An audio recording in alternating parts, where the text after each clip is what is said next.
할렐루야. 우리 구주 예수 그리스도 이름 받들어서 말씀 증거하겠습니다.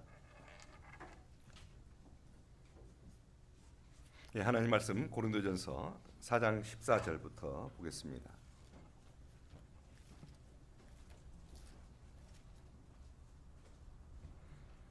예, 고린도전서 4장 14절부터 21절까지인데요. 17절까지만 보겠습니다. 같이 보겠습니다. 내가 너희를 부끄럽게 하려고 이것을 쓰는 것이 아니라 오직 너희를 내 사랑하는 자녀같이 권하려 하는 것이라. 그리스도 예수 안에서 일만 스승이 있으되 아비는 많지 아니하니 그리스도 예수 안에서 복음으로써 내가 너희를 낳았음이니라. 그러므로 내가 너희에게 권하노니 너희는 나를 본받는 자 되라. 이를 인하여 내가 주 안에서 내 사랑하고 신실한 아들 디모데를 너희에게 보내었노니 저가 너희로 하여금 그리스도 예수 안에서 나의 행사 곧 내가 각 교회에서 가르치는 것을 생각나게 하리라. 아멘.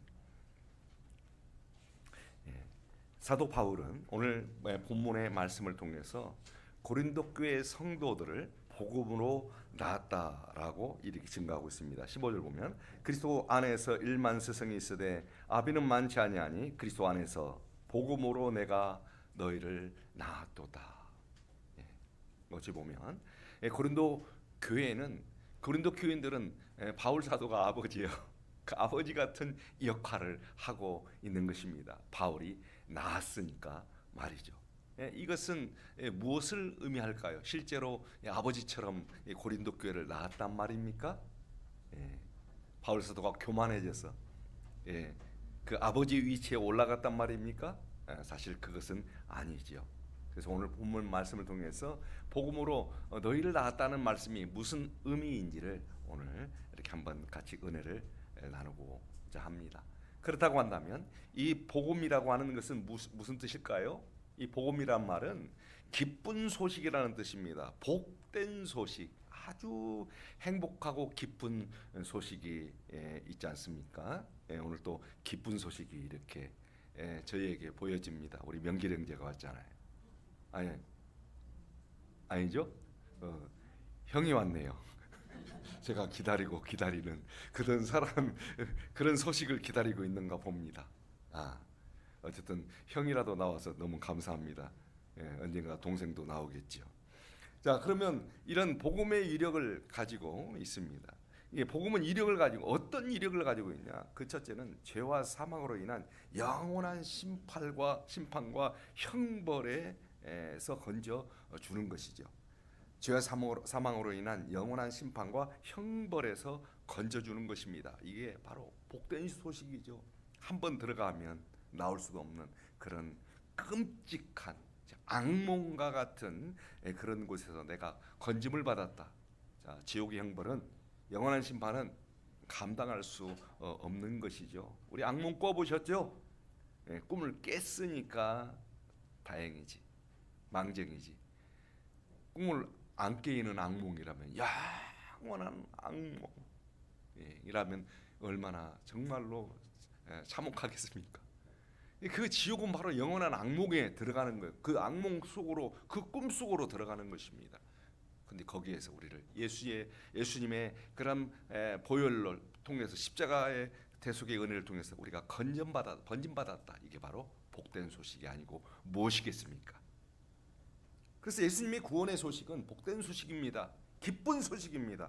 또 한 가지는 새로운 생명의 시작이죠. 복음의 이력은 죄와 사망으로 인한 영원한 심판과 형벌에서 우리를 건져준 것이고, 복음의 이력은 또한 새로운 생명의 시작입니다. 그래서 고린도후서 5장 17절에도 보면 이렇게 말하고 있죠. 고린도후서 5장 17절 제가 읽겠습니다. 그런즉 누구든지 그리스도 안에 있으면 새로운 피조물이라. 이전 것은 지나갔으니 보라 새 것이 되었도다. 더 이상 그리스도 안에서 새롭게 태어난 사람은, 거듭난 사람들은 이전 인간과 같은 사람이 아니라는 것이죠. 한마디로 하나님 안에서 새로운 신분을 얻었고 새로운 생명을 얻었고 새로운 인생을 살게 된 것이라고 이야기하고 합니다. 어떤 사람이 이제 몇십 년 동안 열심히 막 노력을 해가지고 집을 한 채 분양을 받았어요. 그래서 이 좋은 집에 들어가는데 낡은 가구 가지고 들어갈 수가 없잖아요. 다 정리했어요. 농이든 뭐 TV든 다 그냥 다 정리해가지고 그 아파트 분양 아파트에 갔더니 기분이 너무 좋았대요. 아파트도 새 거고 물건도 다 새 거예요. 근데 보니까 옆에 있는 사람만 한 거더래요. 근데 사람은 바꿀 수가 없잖아요. 그런데 딱 그 바꿀 수 있는 게 있습니다. 무엇일까요? 예수님 믿고 새로운 생명을 얻어서 새롭게 삶을 바꾸면 아파트 분양받은 것보다도 더 새로운 삶을 살아갈 수가 있습니다. 그래서 저는 목회하면서 이렇게 보는데요. 참 그 어느 순간에 어떻게 저 사람이 저렇게 달라질 수 있을까 할 정도로 완전히 그냥 다른 새로운 삶을 살아가는 분들을 보게 됩니다. 야, 이게 믿음이라는 게, 이력이라는 게, 복음의 이력이라는 게 대단하구나라는 생각이 듭니다. 근데 그분들의 삶을, 과거의 삶을 성도들이 다 알아요. 그럴 때 막 다들 놀란 거예요. 어떻게 저렇게 변할 수 있지? 그리고 그분들이 믿음 안에서, 교회 안에서 그렇게 믿음 생활을 얼마나 아름답게 하고 신앙생활을 새롭게 하든지 모든 분들에게 감동을 줘요. 야, 이게 복음의 위력이다라는 생각이 듭니다. 완전히 자기 삶을 뒤집어서 바꿔버립니다. 아파트 분양받는 그게 문제가 아니에요. 인생의 그런 대전환점을 가지게 되는데 그 감동이 이루 말할 수가 없습니다. 그래서 목회자의 행복은 그게 아닌가 싶어요. 전국교회 돌아다니면서 그런 분들을 만나거든요. 보거든요. 자기 삶을 바꾼 사람들 말이죠. 자, 오늘날에 많은 종교와 신도가 있지만 참 어떻게 보면 신앙의 방향성을 놓치고 있다는 생각이 듭니다. 열심히 있는 신앙인들도 있고 그다음에 능력이 있고 설교자라는 목회자들은 얼마나 넘치는지 몰라요. TV 틀어보면 그냥 막 이 혓바닥에 그냥 뭘 못하다라 놓은 것처럼 그냥 막 입술에다가 참기름 발라 놓은 것처럼 그냥 우리를 울렸다 웃겼다 하는 그런 종교 지도자들이 얼마나 많은지 몰라요. 찬양과 성가대는 아주 화려하지만 하지만 이런 질문을 해볼 수 있습니다. 성경에서 말하는 하나님의 형상을 본받아 살기를 사모하는 이들은 얼마나 몇이나 될까요? 참 충격적인 일이죠. 그것 때문에 세상 사람들은 아니 우리 믿음의 사람들조차도 이 교회가 능력이 없고 희망이 없다고 생각하고 실망하고 다 지금 파장 분위기예요. 기독교가 능력을 잃어버렸어요. 그래서 정말 하나님의 형상을 본받아 살아야 될 그런 모습. 우리 참예수교회는 갈수록 그래도 발전이 됩니다. 전도가 돼요. 일반 교회는 사그러드는데 우리는 이렇게 또 참 힘을 최근에 얻는다는 생각이 들어요. 우리의 고귀한 가치, 고귀한 진리, 그리고 정말로 믿음 안에서 하나님의 형상을 본받아 살고자 하는 그러한 성도들이 있기 때문에 더 이 세상에 어두운 세상에 더 빛들로 소금으로 그렇게 더 이제 진가를 나타내는 그런 시기가 왔다라는 생각이 듭니다. 사도 바울은 새 생명을 얻은 존재들은요 하나님의 형상을 회복하는 삶을 살아야 된다고 강조하고 있지요. 자, 그래서 에베소서 4장 24절 한번 바로 돌아옵니다. 에베소서 4장 24절입니다.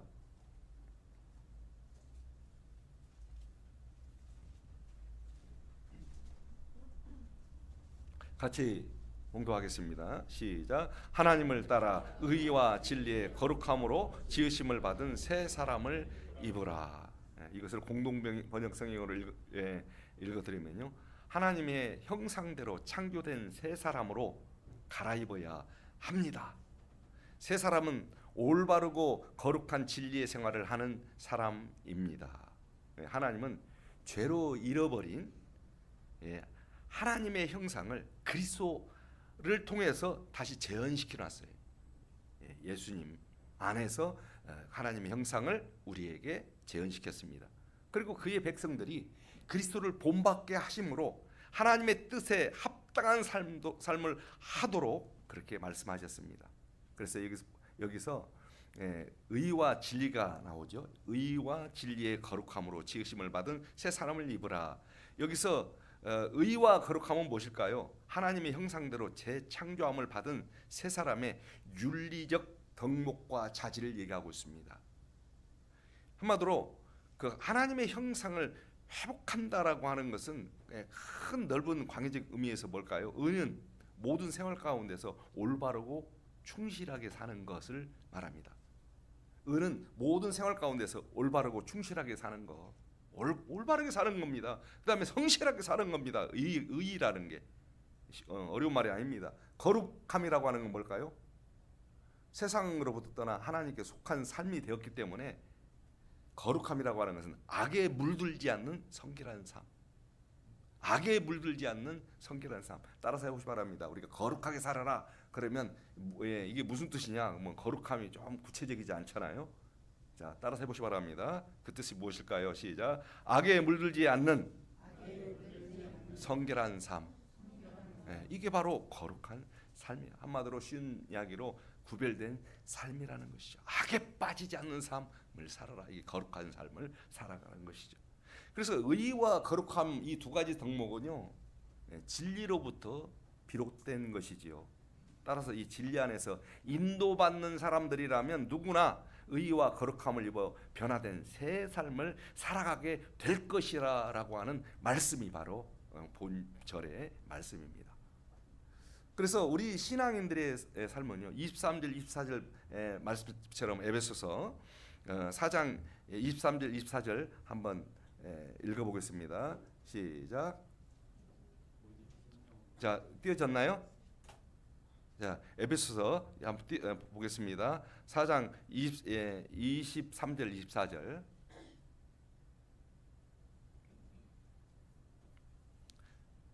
자, 띄어졌나요? 예. 같이 읽겠습니다. 시작. 오직 심령으로 새롭게 되어 하나님을 따라 의와 진리의 거룩함으로 지으심을 받은 새 사람을 입으라. 다른 말로 쉬운 말로 그리스도의 형상을 입으라라는 것입니다. 그리스도의 형상은 의와 거룩함입니다. 의와 거룩함이죠. 자, 그래서 구원받은 성도들에게 있어서 이 복음의 능력은 무엇이었습니까? 그 첫째는 그 죄와 사망으로 인한 영원한 심판과 형벌에서 벗어난 것이죠. 벗어나게 건져준 것이죠. 두 번째는 또한 새로운 생명의 시작이죠. 그래서 내 삶 속에 그리스도의 형상을 회복하고 그리스도의 의와 거룩함을 입어서 새로운 변화된 삶을 능력 있게 살아가며 모든 사람들에게, 세상 사람들에게도, 우리 주변 사람들에게도 감동을 줄 수 있는 그런 삶을 사는 것입니다. 어떻게 저렇게 새롭고 아름답고 감동적인 삶을 살 수 있을까? 정말로 사람이 변화되는 것이 가장 정말 기쁜 소식입니다. 사실은 복음은 그렇게 만들어요. 그다음에 세 번째는 무엇일까요? 우리 존재만 이 형벌에서 벗어나는 것이 아니라 영원한 지옥의 권세에서 벗어나는 것이 아니라 다른 사람들을 이렇게 구원해 주는 역할을 하는 것입니다. 다른 사람들을 세상에 있는 영혼들을 구원하는 그러한 능력입니다. 세상의 영혼을 구원하는 능력. 그리고 영원한 멸망에 빠질 사람들을 구원할 능력이 무엇입니까? 복음입니다. 우리가 복음을 전해서 그들을 건져주는 것이지요. 그들이 바로 이런 것을 뭐라고 얘기하고 있습니까? 바울 사도는 고린도 교인들을 복음을 통해서 저 영원한 파멸과 지옥 권세로부터 건져냈어요. 바로 그래서 그들을 낳았다라고 이야기하고 있습니다. 그들에게 복음을 전했다는 것이지요. 그렇다 한다면 우리 교회가, 우리 성도가 복음으로 영혼을 낳을 수 있는 교회가 되기 위해서 우리는 어떻게 해야 할까요? 어떤 분들은 아이를 낳고 싶어도 아이를 낳지 못하는 경우가 있습니다. 굉장히 안타깝지요. 그래서 아무리 기도를 열심히 그분들을 해도 결국 아이를 못 낳고 말았어요. 시험관 아기라도 낳고 싶다라고 하는데 시험관 아기도 안 되는 거예요. 참 나중에는 정말 참 이렇게 그 모습이 너무 안타깝습니다. 근데 참 교회는 어떤 곳이 돼야 될까요? 생명을 낳는 곳이 돼야 됩니다. 막 전도의 문이 열리고 막 새로운 사람들이 이렇게 들어오기 시작할 때가 너무나도 행복한 거예요. 예, 참 그것처럼 능력이 있는 교회의 모습은 없는 것입니다. 그러니까 막 1년 내내 지나도록 10년 지나도 맨날 우리끼리예요. 못날 우리끼리. 예, 얼마나 힘들어요. 그렇죠? 새로운 생명이 없어요. 웃을 일이 없어. 서로 그냥 다 밥그릇 숫자까지 다 알고 있고 허물만 보여요. 예, 그것보다는 그잖아요. 그러니까 자꾸 조금 이게 마음이 안 좋아요. 서로 관계가. 근데 새로운 사람들 오면 막 긴장하기 시작하고 교회가 깨어난다는 생각이 들어요. 긴장을 해요. 덕이 돼야 되니까. 근데 어느 순간부터는 교회가 그렇게 전도가 안 되던 교회가 막 세례를 받기 시작하고 새로운 사람을 찾아오고 구도자들이 찾아오고 교회에 가득 차 있어요. 꼭 바닷물이 밀물이 밀려오듯이 전도가 안 되는 교회인데 어떻게 그렇게 구도자들이 밀려올 수 있느냐. 참 너무나도 감사한 일이죠. 너무나도 감사한 일. 그런 기적 같은 일이 일어납니다. 오늘 우리 교회에도 그런 기적 같은 일이 일어났으면 좋겠습니다. 여기에 새로운 영혼들이 가득 차고 막 구도자들이 가득 차고 이게 어떻게 그런 일이 있을 수 있느냐.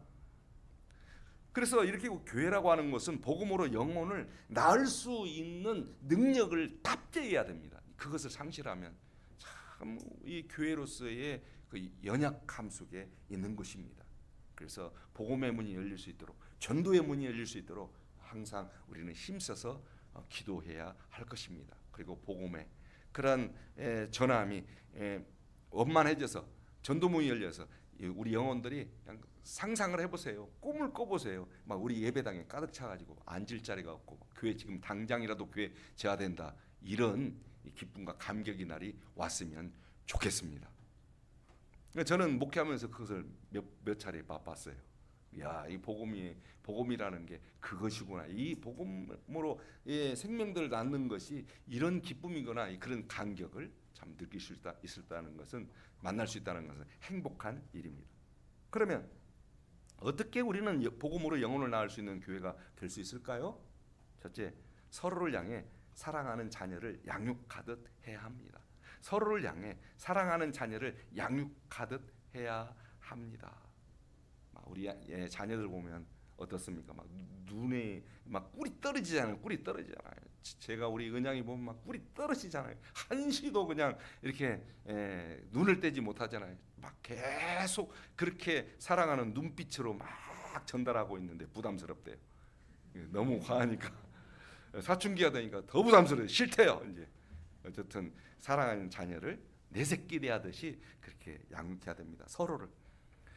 바울 사도는 4장 14절 전까지는 방금 전까지는 막 심한 풍자까지 사용하면서 격하게 고린도 교인들을 책망했습니다. 본절에서 왜 자신이 그토록 책망했는지 이를 말하면서 갑자기 어조를 부드럽게 4장 14절부터 바꾸기 시작합니다. 그리고 고린도 교인들을 위로합니다. 바울은 고린도 교인들을 책망한 것은 바울이 고린도 교인을 책망한 것은 분노함이 목적이 아니라 책망을 듣고 뉘우치고 더욱 온전한 대로 나아가도록 하기 위함이었습니다. 바울은 교인들을 부모가 자녀를 사랑함 같이 권면하고 있다고 자기는 고백합니다. 내가 부모처럼 아비처럼 너희들 정말 사랑하고 있고 그 다음에 그렇게 따뜻한 마음으로 대하고 있다. 나는 부모의 마음을 너희를 향해서 품었노라 이야기합니다. 그러니까 바울의 마음은 부모가 자녀를 사랑함 같이 고린도 교회 형제들을 대하고 있었다는 것이죠. 성도 서로 간에 가족을 대하고 자녀를 대하듯이 사랑의 마음을 품고 대해야 합니다. 부모는 자녀들의 행복한 얼굴을 보고 행복할 수 있어요. 자녀들이 슬프면 굉장히 나도 슬프지요. 자녀들의 눈물은 부모의 너무나도 큰 아픔이 됩니다. 부모의 마음은 그렇습니다. 무슨 먹을 것을 사다 놓고도 애들이 그냥 맛있게 먹는 것만 봐도 그 부모는 안 먹어도 배가 불러요. 그게 부모의 마음입니다. 좋은 옷 사주고 좋은 신발 사주고 막 신발 사주는 거 봐. 아빠 이거 좋아요. 막 메이커야. 예, 막 이렇게 됐을 때 굉장히 예, 기쁘죠. 예, 우리 성도들과 우리 교회가 정말 성숙한 모습을 가져야 되는데요. 이런 기대를 가졌으면 좋겠어요. 성도의 서로 행복한 얼굴을 보고 내가 행복해질 수 있는 그런 마음. 오늘도 평안하신가? 행복하신가? 그 행복 속에서 내가 행복해질 수 있는, 서로를 대할 수 있는 그런 마음. 그게 바로 순수한 신앙의 마음인 것입니다. 아니, 그것은 부모의 마음이지요. 이런 부모의 마음을 품고 살아가려면, 성도를 서로 대하려면 어떻게 해야 될까요? 그러려면 먼저 우리는 마음을 넓혀야 돼요. 마음을 넓혀야 돼요. 자, 고린도후서 6장 11절에서 13절, 고린도전서 6장 11절에서 13절 읽겠습니다. 부모의 마음으로 이렇게 성도 서로 간에 아름다운 교제를 이루어가려면 마음을 넓혀야 돼요. 그런 마음이 있어야 우리 이곳이 하나님의 안식처가 되고, 그 다음에 세상에서 추운 겨울을 만난 영혼들이 이곳에 와서 그 안식과 쉼을 찾을 수 있거든요. 그래서 교회는 서로를 향해서 우리 안에서 한마디로 부모같이 서로를 대할 수 있어야 합니다. 같이 읽겠습니다. 시작. 고린도인들이여, 고린도후서 6장 11절 맞습니까? 같이 읽겠습니다. 시작. 고린도인들이여, 너희를 향하여 우리의 입이 열리고 우리의 마음이 넓었으니 너희가 우리 안에서 좁아진 것이 아니라 오직 너희 심정에서 좁아진 것이니라. 내가 너희 자녀에게 말하듯 하노니 보다 많은 양으로 너희도 마음을 좀 넓혀라. 마음 좀 속 좁게 대하지 말고 옹졸하게 굴지 말고 좀 마음을 넓히라는 것입니다.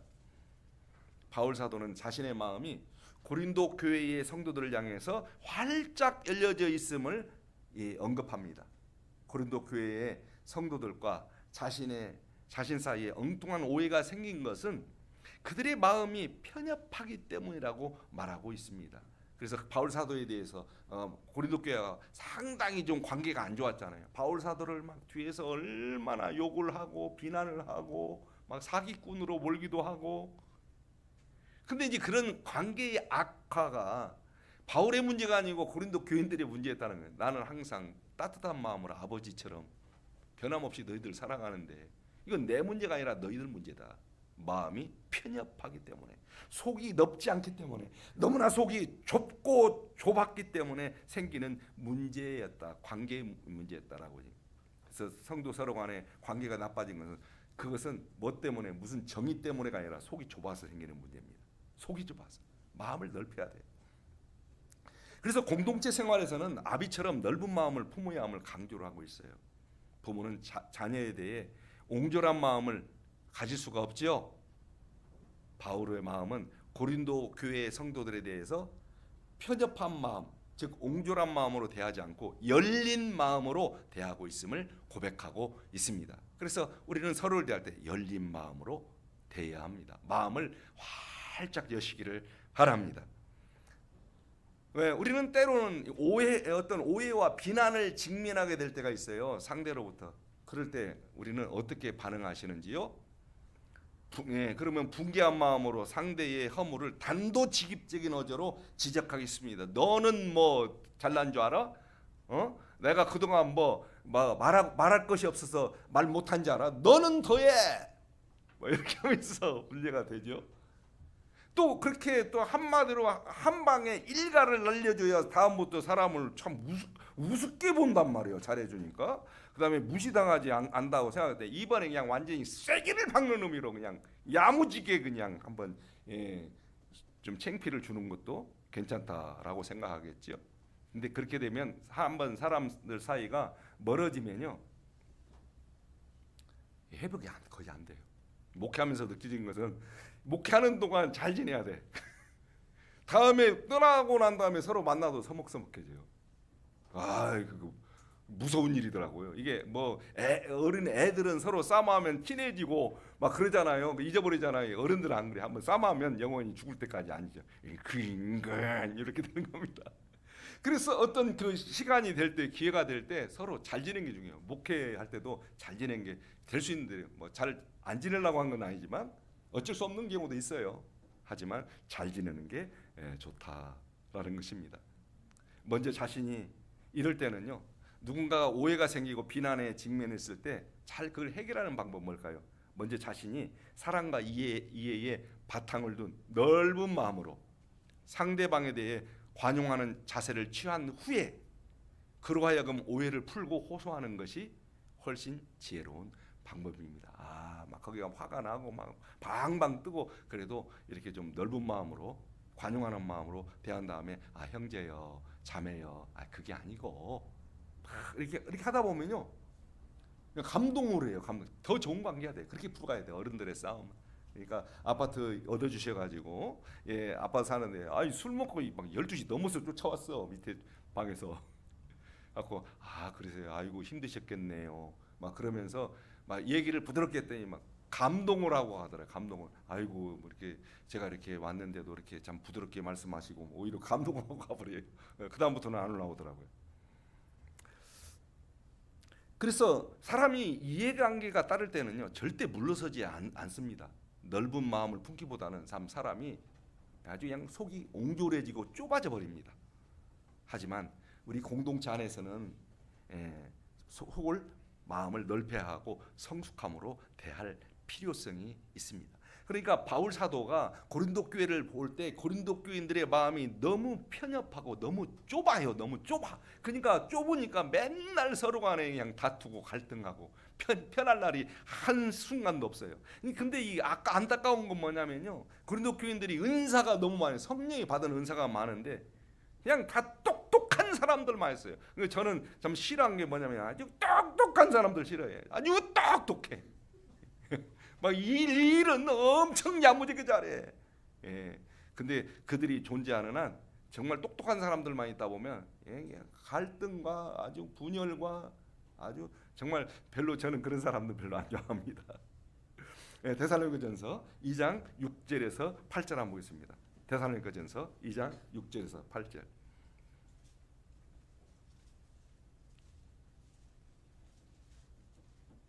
데살로니가전서 2장 6절 8절입니다.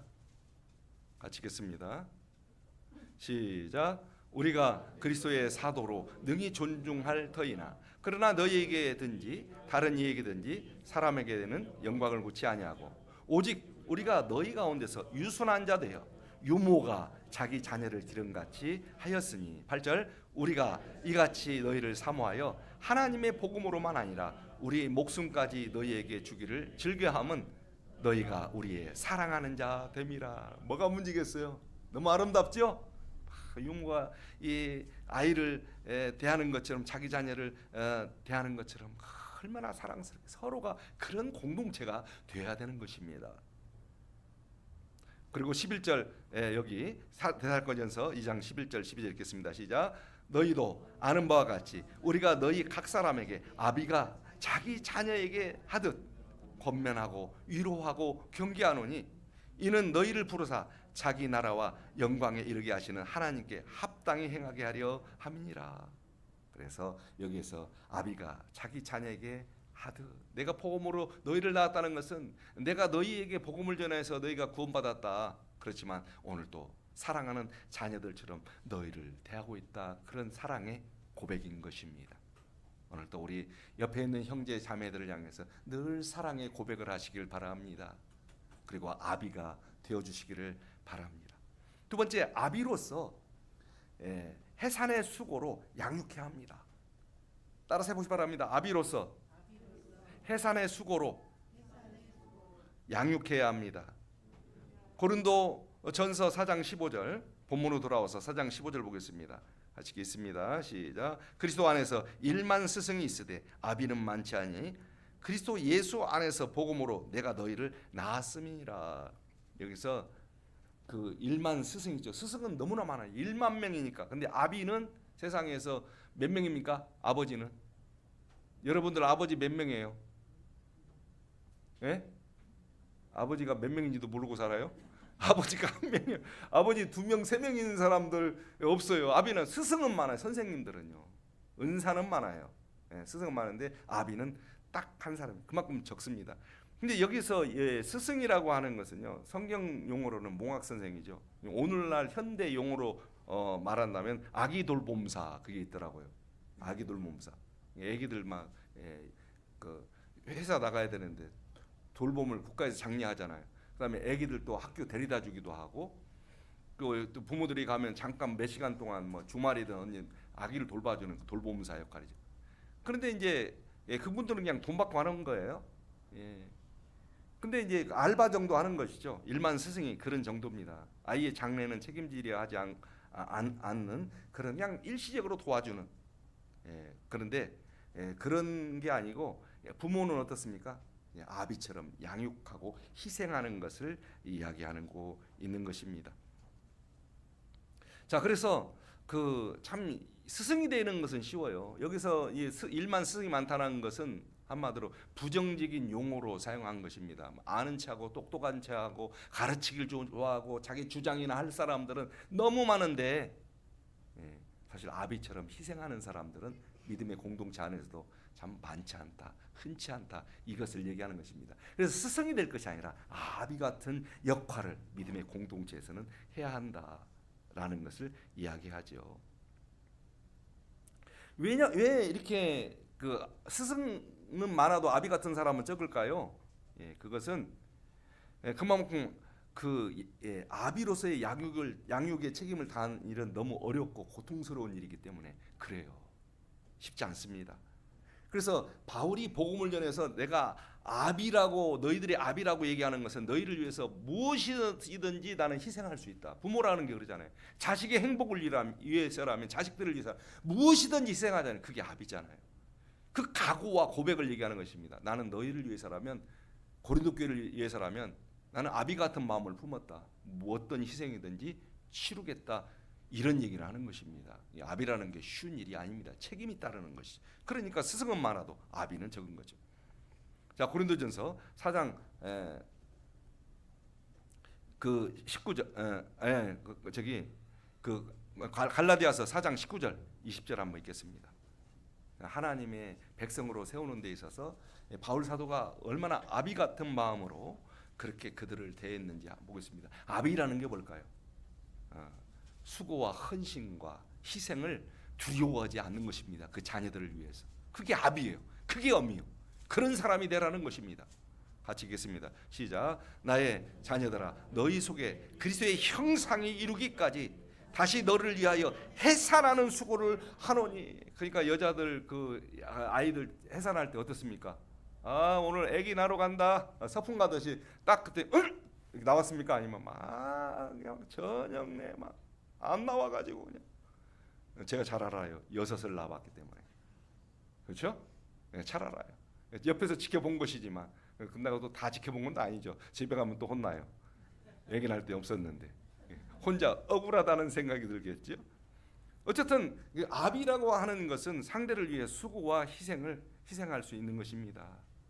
그런데 우리 신앙이 성숙하지 못하다 보면 꼭 애들 같아요. 꼭 애들 같아. 먹을 거 놓고 하나 더 먹겠다고 막 싸우고 막 또 자기 주장만 내세우고 뭐 양보 필요 없어요.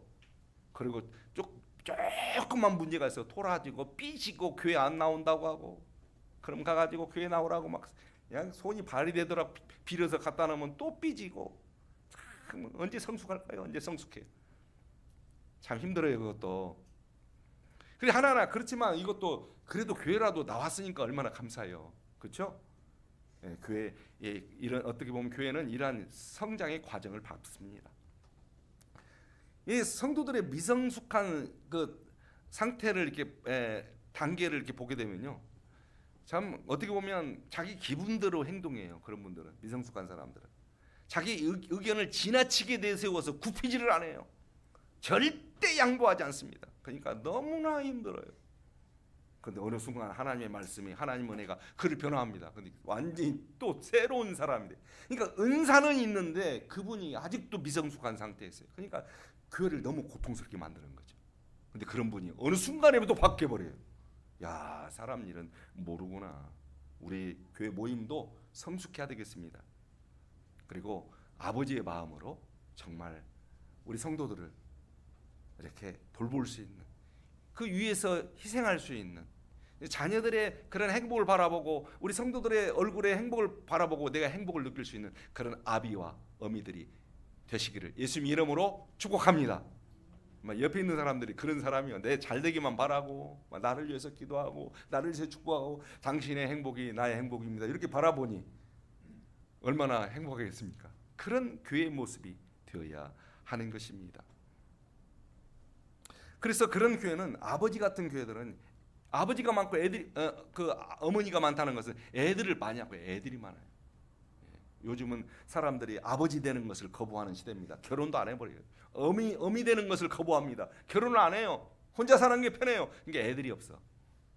그러니까 아비와 어미들이 많으면, 그런 헌신자들이 많으면 이게 영혼이 따뜻한 곳이 되기 때문에, 우리 공동체가 따뜻한 곳이 되기 때문에 애들이 많이 생겨요. 새로운 영혼들, 아이들이 많이 탄생된다는 것을 기억하시기를 바랍니다. 그래서 복음으로 우리가 전도하려면 서로를 아비같이 양육해야 되고요.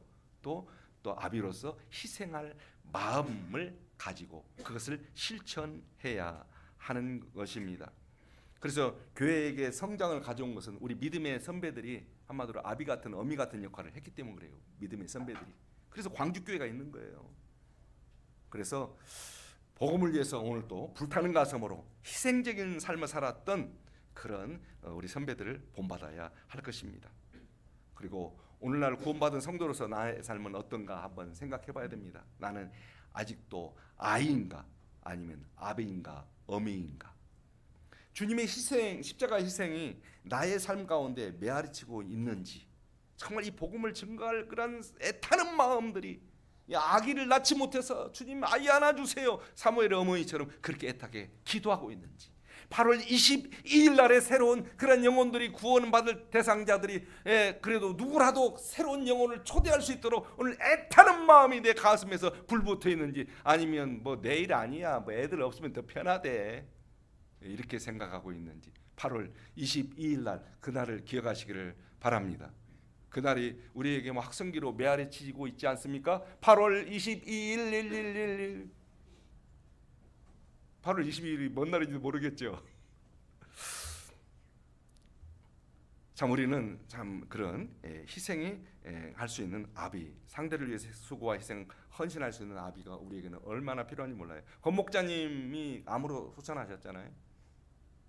암으로 돌아가셨어요. 근데 제가 이제 목포교회 갔을 때 목포교인들이 굉장히 가슴 아파하더라고. 처음에 이제 전도하러 오셔가지고 겨울에 추운데 냉방에서 주무셨대요. 그래서 이제 아침에 가서 보면은 목자님 만나러 가면 목자님이 막 두꺼운 입을 둘러쓰고 얼굴만 내밀고 코만 내밀고 막 허연 뭐 있잖아요, 입김 막 있잖아요. 그것만 풍기면서 이거 오셨네요. 그러면은 우리 성도님들이 뭐 목자님들은 원래 저렇게 사는가 보다 이렇게 생각했대요. 개척하면서 막 밥을 굶기를 막 수없이 밥 먹듯이 하고.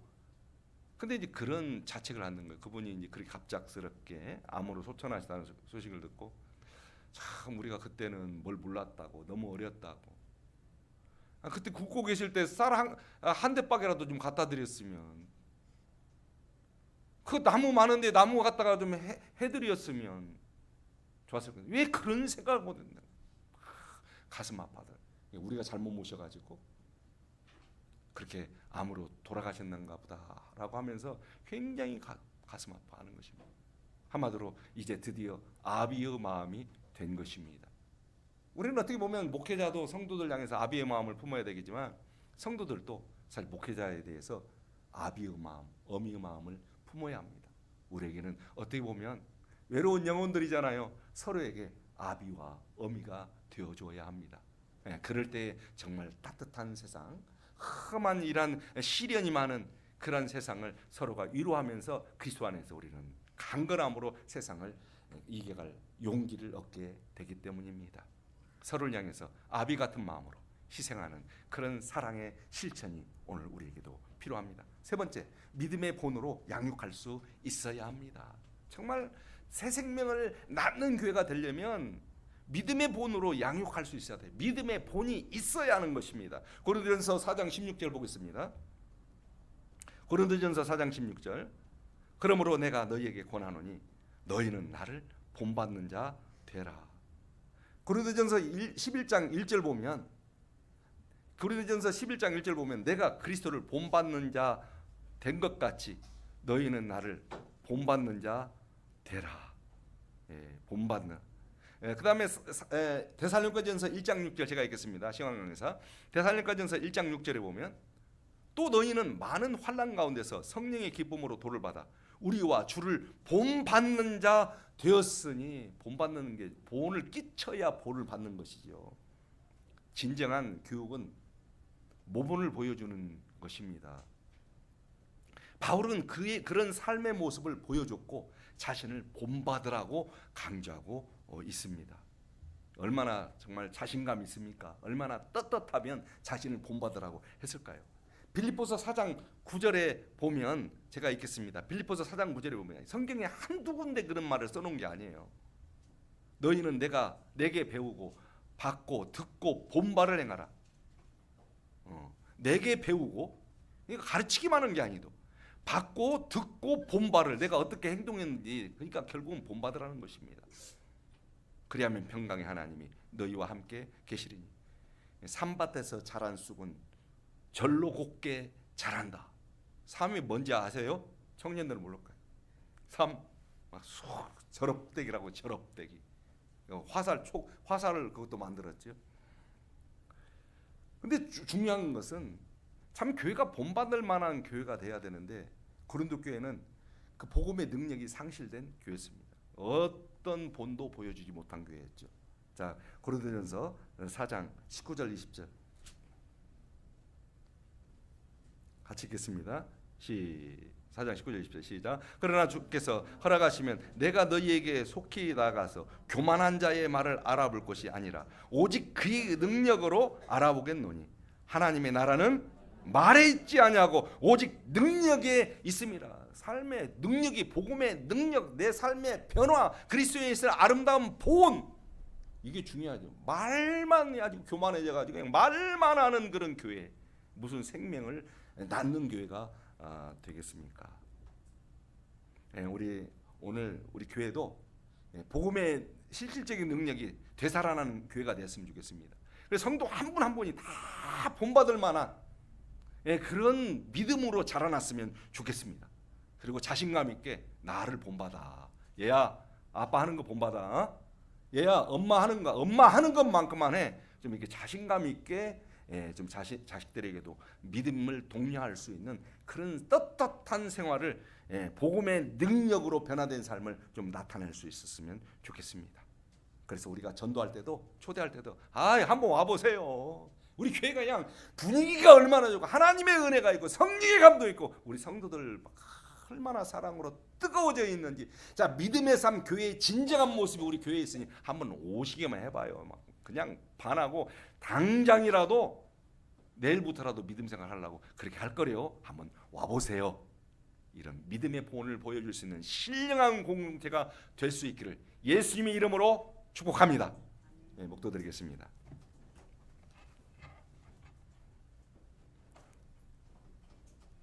할렐루야, 아멘.